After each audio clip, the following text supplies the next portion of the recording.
నమస్తే న్యూస్ కు స్వాగతం. మండపేట రైతు బజార్ వద్ద వేయించేసి ఉన్న శ్రీ విజయదుర్గ అమ్మవారి ఆలయం వద్ద ఎంతో పవిత్రమైన శ్రావణ మాసం 3వ శుక్రవారం కావడంతో అమ్మవారు లక్ష్మీదేవిగా భక్తులకు దర్శనమిచ్చారు. ఆలయ సేవకుల ఆధ్వర్యంలో అర్చకులు పిచ్చుకరాజు మధు అమ్మవారికి వేకువజామున వివిధ రకాల పుష్పాలు సుగంధ ద్రవ్యాలతో పంచామృత అభిషేకాలు నిర్వహించారు. అనంతరం ఆలయం వద్ద పట్టణానికి చెందిన ఆలమండ కిట్టమ్మ పైడమ్మ జ్ఞాపకార్థం కుటుంబ సభ్యులు ఆలమండ శ్రీను రామలక్ష్మి 400 మంది భక్తులకు ఆలయ సేవకులతో కలిసి అన్నదానం నిర్వహించారు. మండపేట రైతు బజార్ వద్ద కొలువై ఉన్న అమ్మలగా నమ్మగా భక్తుల పాలిట కొంగు బంగారంగా విరాజిల్లుతున్న శ్రీ విజయదుర్గ అమ్మవారి ఆలయం వద్ద శ్రావణ మాసం 3వ శుక్రవారం కావడంతో అమ్మవారు లక్ష్మీదేవిగా భక్తులకు దర్శనమిచ్చారు. భక్తులు వేకువజాము నుండి అధిక సంఖ్యలో తరలివచ్చి అమ్మవారిని దర్శించుకుని విశేష పూజలు నిర్వహించారు.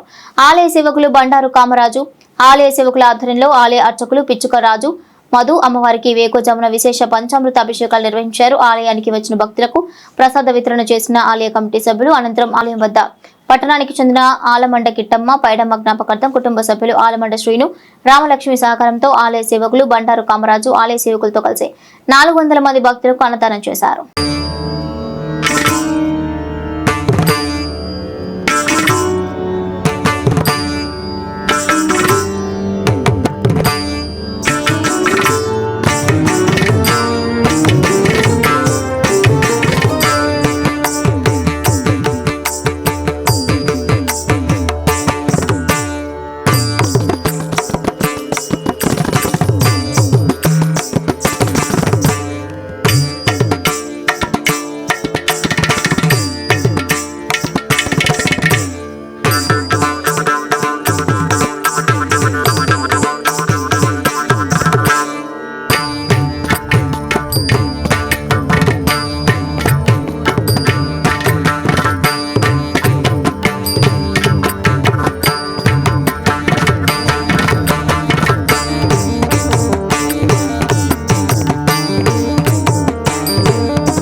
మరిన్ని తాజా వార్తా విశేషాల కోసం M News ని సబ్స్క్రైబ్ చేయండి. మీ మిత్రులకు షేర్ చేయండి.